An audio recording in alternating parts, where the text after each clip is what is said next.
Hello everyone, welcome to doubt not tutorial classes.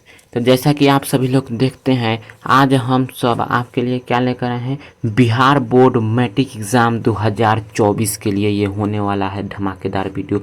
देखते हैं sir क्या करा है। साइंस में इतना से बाहर नहीं आएगा, 100% लिख के दे रहा हूँ, इतना से बाहर नहीं आएगा। अब क्या नहीं आएगा सर, बात करते हैं।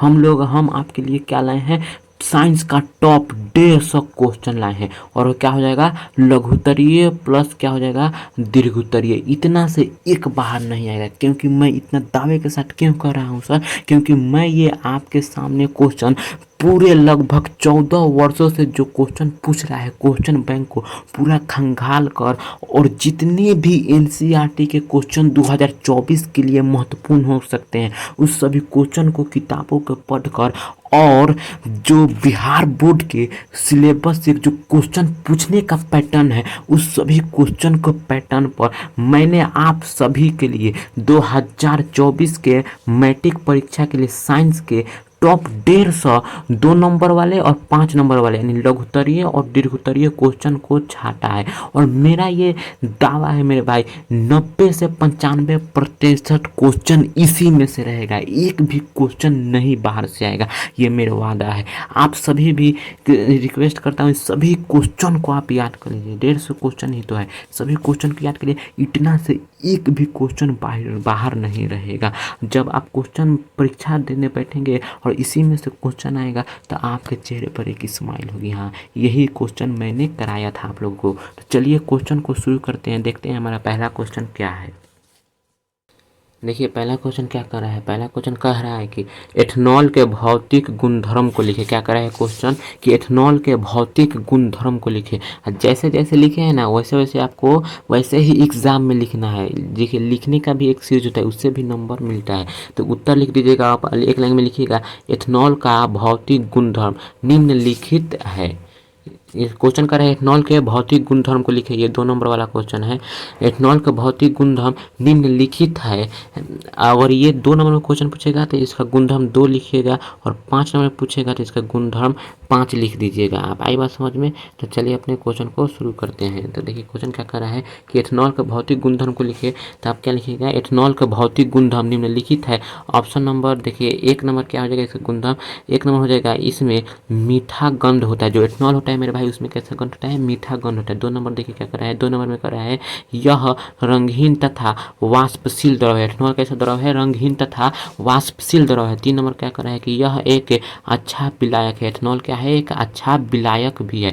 देखिए 4 नंबर क्या कर रहा है, 4 नंबर कह रहा है कि इसका क्वथनांक 35 केल्विन यानी 78 डिग्री सेल्सियस होता है। आई बात समझ में? चलिए देखिए और आगे है 5 नंबर क्या कर रहा है, इसका गुणधर्म 5 नंबर क्या कर रहा है कि इसका गलनांक 156 केल्विन यानी -117 डिग्री सेल्सियस होता है। चलिए एक बार फिर से देख लेते हैं।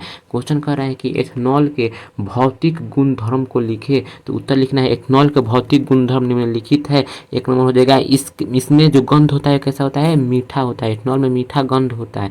2 नंबर में हो जाएगा, यह रंगहीन तथा वाष्पशील द्रव है। 3 नंबर में हो जाएगा, यह एक अच्छा विलायक है। 4 नंबर में हो जाएगा, इसका क्वथनांक 35 केल्विन से लेकर 78 डिग्री सेल्सियस तक होता है। 5 नंबर में हो जाएगा, इसका गलनांक 156 केल्विन से लेकर -117 डिग्री सेल्सियस होता है। चलिए 2 नंबर क्वेश्चन देखते हैं। 2 नंबर क्वेश्चन है कि देखिए 2 नंबर जो क्वेश्चन है मेरे भाई, अगर 2 नंबर क्वेश्चन क्या कर रहा है कि संतुलित रासायनिक समीकरण क्या है। अगर 2 नंबर पूछना होगा ना, तो आपको सिर्फ इतना ही पूछेगा, संतुलित रासायनिक समीकरण क्या है, तो आप ये लिख दीजिएगा। और 5 नंबर वाला क्वेश्चन रहेगा तो इसमें पूछ देगा कि तथा समीकरण, रासायनिक समीकरण को संतुलित क्यों करना आवश्यक है। तो ये 5 नंबर वाला है, लघुत्तरीय क्वेश्चन है। आप लिख रहे होंगे काफी में 2 नंबर 5 नंबर ऐसे करके लिखते जाइएगा, इससे आपको समझने में आसानी होगी। तो ये 5 नंबर वाला क्वेश्चन है। देखिए क्वेश्चन क्या कर रहा है कि संतुलित रासायनिक समीकरण क्या है तथा रासायनिक समीकरण को संतुलित करना क्यों आवश्यक है। उत्तर देखते हैं क्या कर रहा है। उत्तर है कि जिस रासायनिक समीकरण में, क्वेश्चन क्या कर रहा है, ये संतुलित रासायनिक समीकरण क्या है, तो जिस रासायनिक समीकरण में अभिकारकों और उत्पादों का कुल द्रव्यमान समान हो, तो उसे संतुलित रासायनिक समीकरण कहते हैं। फिर समझिए क्वेश्चन ये है, संतुलित रासायनिक समीकरण क्या है? तो जिस रासायनिक समीकरण में अभिकारकों और उत्पादों का कुल द्रव्यमान समान हो तो उसे संतुलित रासायनिक समीकरण कहते हैं। अब आपको यहाँ से क्या करना है, पैराग्राफ चेंज करना, जहाँ पर खत्म हुए उसी के नीचे से आपको लिखना है कि देखिए क्वेश्चन क्या कर रहा है कि क्या है, तथा रासायनिक समीकरण को संतुलित करना क्यों आवश्यक है। अब इसको हम लोग डिफाइन करेंगे।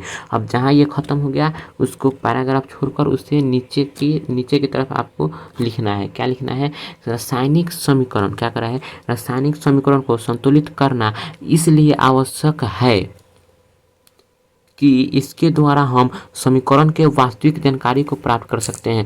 रासायनिक समीकरण के संतुलित नहीं करेंगे तो हमें क्या होगा, उसके वास्तविक जानकारी को प्राप्त नहीं होगा। आई बात समझ में? उसके रासायनिक समीकरण के द्वारा हम क्या कर सकते हैं, उसके वास्तविक जानकारी को प्राप्त कर सकते हैं और साथ ही साथ क्या कर सकते हैं हम, और अभिकारक और उत्पादों की वास्तविक संख्या की जानकारी भी प्राप्त कर सकते हैं। यानी रासायनिक समीकरण को संतुलित करना इसलिए आवश्यक है, इसके द्वारा हम समीकरण को वास्तविक जानकारी को प्राप्त कर सकते हैं और अभिकारक और उत्पादकों की वास्तविक संख्या को जानकारी भी प्राप्त कर सकते हैं। देखिए 3 नंबर क्वेश्चन आ गया। 3 नंबर क्वेश्चन क्या कर रहा है कि प्रत्यावर्ती धारा और डिस्क धारा में अंतर को स्पष्ट करें। क्वेश्चन कर रहा है कि प्रत्यावर्ती धारा और डिस्क धारा में अंतर को स्पष्ट करें। देखिए अगर आपको ये क्वेश्चन 2 नंबर में पूछेगा तो आप इसमें कितने पॉइंट लिख दीजिएगा, 2 से 3 पॉइंट इनफ है। आप 2 नंबर में पूछेगा तो 2 पॉइंट या 3 पॉइंट लिखिएगा, लेकिन अगर यही आपको 5 नंबर में आ जाएगा तो इसको कितना पॉइंट लिखना पड़ेगा, 5 पॉइंट लिखना पड़ेगा। आई बात समझ में? तो अब उत्तर देखते हैं। क्वेश्चन करेगा प्रत्यावर्ती धारा और डिस्क धारा में अंतर स्पष्ट करते हैं। अब उत्तर देते हैं प्रत्यावर्ती धारा का उत्तर देते हैं। इसमें धारा और दिशा का मान समय के साथ दोनों बदलता है। प्रत्यावर्ती धारा में क्या हो जाएगा, धारा और जो दिशा होगा वो समय के साथ दोनों बदलता है।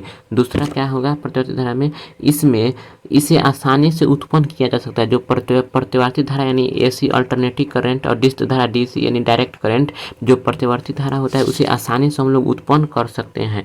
देखिए 3 नंबर क्या कर रहा है, 3 नंबर है कि इसे आसानी से डीसी में बदला जा सकता है। यानी जो एसी है, एसी को हम लोग आसानी से किस में कन्वर्ट कर सकते हैं सर, डीसी में बदल सकते हैं, लेकिन डीसी को एसी में नहीं बदला जा सकता है आसानी से। तो यही कर रहा है कि इसे आसानी से किस में बदला जा सकता है, अल्टरनेटिव करंट को डीसी में बदला जा सकता है। 4 नंबर का है डीसी की अपेक्षा अधिक घातक, जो एसी होता है वह डीसी की अपेक्षा क्या होता है, खतरनाक होता है।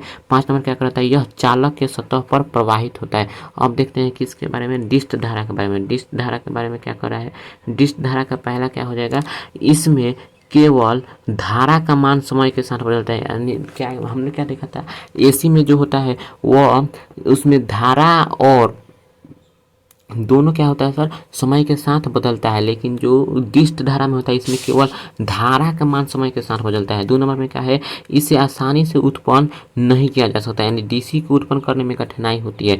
इसे आसानी से एसी में बदला जा सकता है, यानी डीसी को हम लोग क्या कर सकते हैं, आसानी से एसी में भी बदल सकते हैं। देखिए 4 नंबर क्या कर रहा है कि यह एसी की अपेक्षा कम घातक हो जाए। जो डीसी होता है एसी की अपेक्षा कम घातक होता है। यह चालक के भीतर प्रवाहित होता है।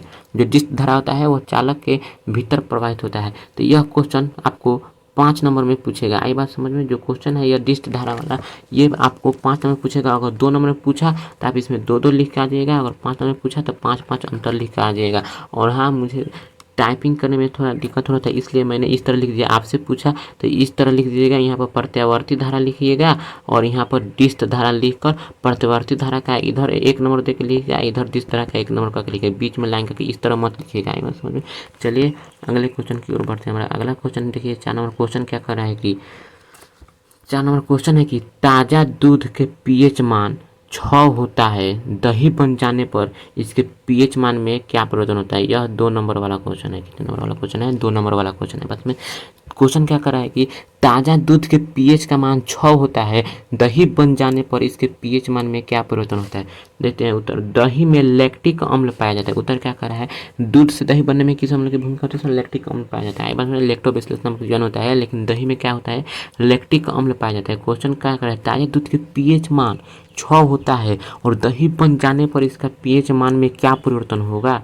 तो उत्तर क्या कर रहा है, दही में लैक्टिक अम्ल पाया जाता है, यानी जब वह दूध से दही बन जाता है तो वह अधिक अम्लीय हो जाता है। बात समझ में, दही में क्या होता है, लैक्टिक अम्ल पाया जाता है। जब वह दूध से क्या बनेगा सर, दही बनेगा तो क्या हो जाएगा, अधिक अम्लीय हो जाता है, इसलिए इसका पीएच मान क्या होता है, 6 से अधिक हो जाता है, यानी अम्लता क्या हो जाता है, कम, 6 से कम हो जाता है, अधिक नहीं सॉरी कम हो जाता है, यानी अम्लीय गुण बढ़ जाता है। आई बात समझ में। ये 2 नंबर क्वेश्चन इसे नोट कर दीजिएगा। चलिए अगले क्वेश्चन की ओर बढ़ते हैं। हमारा अगला क्वेश्चन है कि, देखिए अगला क्वेश्चन क्या कर रहा है कि द्विविस्थापन अभिक्रिया किसे कहते हैं। यह भी 2 नंबर वाला क्वेश्चन है। आई बात समझ में, द्विविस्थापन अभिक्रिया किसे कहते हैं।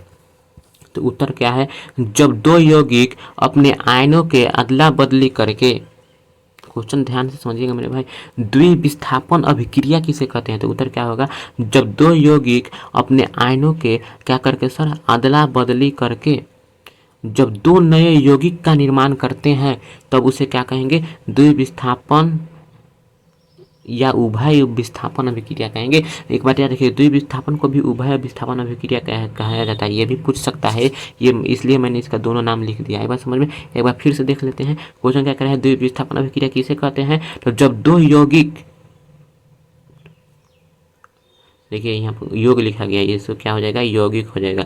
जब 2 यौगिक अपने आयनों के अदला बदली करके जब 2 नए यौगिक का निर्माण करते हैं तब उसे द्विविस्थापन अभिक्रिया कहते हैं। आए बस समझ। चलिए 6 नंबर क्वेश्चन देखते हैं। 6 नंबर क्वेश्चन क्या कर रहा है कि किसी विद्युत परिपथ में लघुपतन कब होता है। किसी विद्युत परिपथ में लघुपतन कब होता है। तो जब जीवित तार तथा उदासीन तार आपस में संपर्क में आ जाते हैं, यानी जीवित तार और उदासीन दोनों क्या तार होता है, आपस में सट जाता है, तब क्या होता है, लघुपतन की घटना होती है। आई बात समझ में, जीवित तार और उदासीन तार आपस में क्या होगा, सटेगा, तब क्या होगा, लघुपतन की घटना होगी। और यह तभी होता है जब तार का विद्युत रोधी नष्ट हो गया हो या विद्युत उपकरण में किसी प्रकार की गड़बड़ी हो, तब लघुपतन की घटना होती है। बस समझ में, यानी जब जीवित तार और उदासीन तार आपस में बिना किसी अवरोध के संपर्क में आएंगे तो लघुपतन की घटना होगी, और यह तब होगी जब तार का विद्युत रोधी नष्ट हो गया हो या कोई इलेक्ट्रिक उपकरण खराब हो गया हो। आई बात समझ में। चलिए 7 नंबर क्वेश्चन की ओर बढ़ते हैं। 7 नंबर क्वेश्चन क्या कर रहा है, देखिए सौर ऊर्जा की विशेषता के लिए, ये लग रहा है 5 नंबर वाला क्वेश्चन है। 5 नंबर वाला क्वेश्चन है, अगर 5 नंबर में आएगा तो आपको इसकी कितनी विशेषता लिखना है, 5 लिख देना है। अगर 2 नंबर में बाई चांस पूछ दिया तो इसके 2 ही विशेषता को लिखना है। तो चलिए क्या कर रहा है क्वेश्चन, सौर ऊर्जा की विशेषता को लिखिए। उत्तर क्या हो जाएगा, जिस तरह लिखा जाता है उसी तरह लिखिएगा कॉपी में। सौर ऊर्जा का विशेषता निम्नलिखित है, इस तरह हेडिंग डाल लीजिएगा। देखिए क्वेश्चन नंबर 7 क्या कर रहा है, सौर ऊर्जा के, देखिए क्वेश्चन नंबर 7 है कि सौर ऊर्जा के विशेषता को लिखे। उत्तर, सौर ऊर्जा का विशेषता निम्नलिखित है। 1 नंबर क्या हो जाएगा, पृथ्वी पर मानव, जीव जंतु तथा पौधे सौर ऊर्जा से ही जीवित होते हैं। आई बात समझ में, यानी पेड़ पौधे को खाना बनाने के लिए क्या चाहिए, सूर्य का प्रकाश चाहिए, तभी वो जीवित रह जाएगा। हम लोगों को भी सूर्य के प्रकाश की उतना ही जरूरत है जितना पेड़ पौधे की जरूरत है, इसलिए पृथ्वी पर मानव, जीव जंतु तथा पौधे सौर ऊर्जा से ही जीवित हैं। 2 नंबर क्या करा है, सौर ऊर्जा प्रदूषक मुक्त ऊर्जा होती है, यानी सौर ऊर्जा से किसी भी प्रकार का कोई प्रदूषण नहीं होता है। तीसरा करा है, सौर ऊर्जा का उपयोग से सौर कुकर और सौर सेल काम करता है, ये भी है। 4 नंबर क्या करा है, सौर ऊर्जा नवीकरणीय ऊर्जा है। सौर ऊर्जा क्या है, नवीकरणीय ऊर्जा है। आई बात समझ, सौर ऊर्जा क्या है सर, नवीकरणीय ऊर्जा है। और 5 नंबर एक आपका होमवर्क है वो छूट गया है, वो आप अपने से लिख लीजिएगा। आई बात समझ। चलिए अपने 7वें या 8वें, कितना क्वेश्चन, 8वें क्वेश्चन की ओर बढ़ते हैं। ये जो क्वेश्चन है 8 नंबर, ये भी कितना अंक का है, 2 अंक का है। इस वीडियो में मैंने लगभग 3 या 4 5 अंकीय क्वेश्चन कराए हैं और उस पर 2 अंकीय सब प्रश्न है। तो 8 नंबर क्वेश्चन क्या है, ये 2 नंबर है, लघुत्तरीय प्रश्न है। पत्तियों को प्रकाश संश्लेषण अंग क्यों कहा जाता है। क्वेश्चन है कि पत्तियों को प्रकाश संश्लेषण अंग क्यों कहा जाता है। उत्तर क्या लिखेगा आप लोग, पत्तियों के अंदर हरे वर्णक पर्णहरित, यहाँ पर हरे हो जाएगा, हरे, पत्तियों के अंदर हरे वर्णक पर्णहरित या क्लोरोफिल उपस्थित रहती है। पर्णहरित या क्लोरोफिल उपस्थित, पर्णहरित और क्लोरोफिल एक ही बात है, मैंने उसे हिंदी में लिख दिया, यहाँ पर इंग्लिश में लिख दिया, टाइपिंग हो गया है।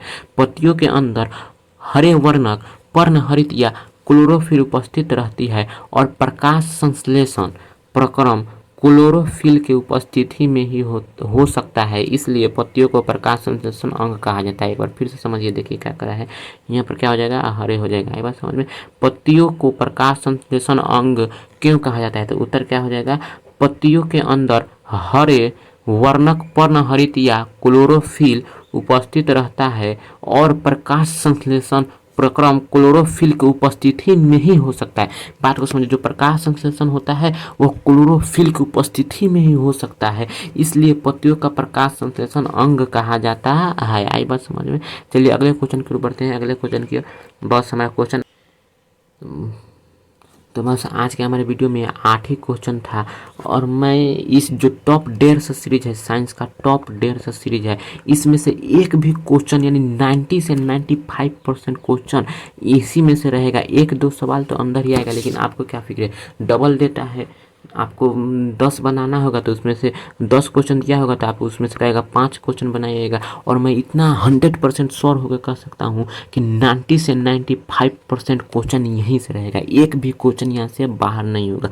आप लोग विश्वास करके देखिए और इस क्वेश्चन को तैयार कर लीजिएगा। तैयार करने में आपको याद करने में क्या जाता है, और सभी परिभाषा मैं अपने भाषा में लिखता हूँ, ना कि किताबी भाषा से लिखता हूँ। इस सभी क्वेश्चन को मैंने लगभग 10 से 12 वर्ष के क्वेश्चन बैंक को छान कर और बिहार बोर्ड के क्वेश्चन पूछने के तरीके से इस क्वेश्चन को मैंने छाटा है 2024 के लिए। तो आपसे अनुरोध है कि प्लीज़ हमारे चैनल को सब्सक्राइब करें और पार्ट 2 इसका कल अपलोड होगा, उसको भी आप लोग प्यार दें और हमारे इस वीडियो को लाइक करें और चैनल को सब्सक्राइब करें। चलिए मिलते हैं नए वीडियो के साथ। जय हिंद, जय भारत।